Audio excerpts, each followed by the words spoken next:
Scholarship scheme पिलांग पाठपढ़ा केंद्र सरकार देवी 20,000 आज छात्र छात्री अत्यंत गुरुत्वपूर्ण सेमानक सूचना आम से कहवाक चाहूँगी PM scholarship scheme online registration 2024 करने बेले से प्रतिवर्ष 20,000 रु आर्थिक सहायता पाइबे जहाँ मध्यम से पाठपढ़ा जारी रखिबे एवं से अध्ययन सहित जड़ित खर्च पूरण करें एथिपाई सेमानकु कहा उपर निर्भर करने पड़ो ना हेले PM scholarship scheme online registration 2024 लाभ पाइबाकू आमको किसी गुरुत्वपूर्ण जिनस जानिबा आवश्यक जहाँ विषय आमे आज आपण मानकु जणाउछु PM scholarship scheme online registration 2024 विशेषकर कॉलेज एवं विश्वविद्यालय में पढ़ुवा छात्र छात्री मानक पई आजिर अप टू डेट आपण निश्चिंत भाव में जानिथिबे जे विश्वविद्यालय एवं कॉलेज गुड़िक पढ़ा समय छात्र छात्री मानक वार्षिक अनेक देय देवाक पड़ता है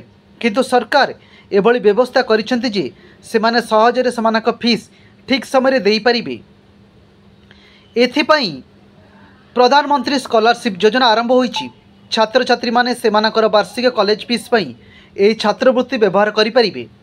तेबे एही पीएम स्कॉलरशिप योजना प्रत्येक छात्र छात्री पई उपलब्ध नुहे एथिपाई केवल किछि प्रतियोगिता अछंती जो मानक यह सुजोग मिलिबो। एही छात्रवृत्ति विशेष भाव में अन्य पछुआ श्रेणी अनुसूचित जाति अनुसूचित जनजाति पीडब्ल्यूडी परी छात्र छात्री मानक पई उपलब्ध। ए PM scholarship scheme online registration 2024 लाभ पाइबाकू छात्र छात्री मानक यह जड़ित योग्यता नियम पूरण करने को पड़ो केवल सेतेबेले सेमाने यार लाभ पाई परिबे। वर्तमान एठारे आमे या सहित जड़ित योग्यता नियम विषय कहबू जद्वारा आपण यह छात्र वृत्तिर लाभ पाई परिबे। जदि आपण ऑनलाइन माध्यम स्कीम द्वारा प्रदान करा जायतिबा आर्थिक सहायता पाइबाकू चाहुछंती तेबे आपण को यही समस्त योग्यता नियम पूरण करने को हेबो। एथिपाई आवश्यक यह योजना पाई केवल भारतर नागरिक हेबा आवश्यक। आवेदनकारी परिवार वार्षिक आय 2 लाख रु अधिक हेबा उचित नुहे। छात्र छात्री माने सेमानकर पूर्व श्रेणी फलाफलर 60% मार्क हासिल करिथिबा आवश्यक। आपणक परिवार कौन सदस्य सरकारी चाकरी रहिबा उचित नुहे। आवेदनकारी निश्चिंत भाव सरकारी कॉलेज किंबा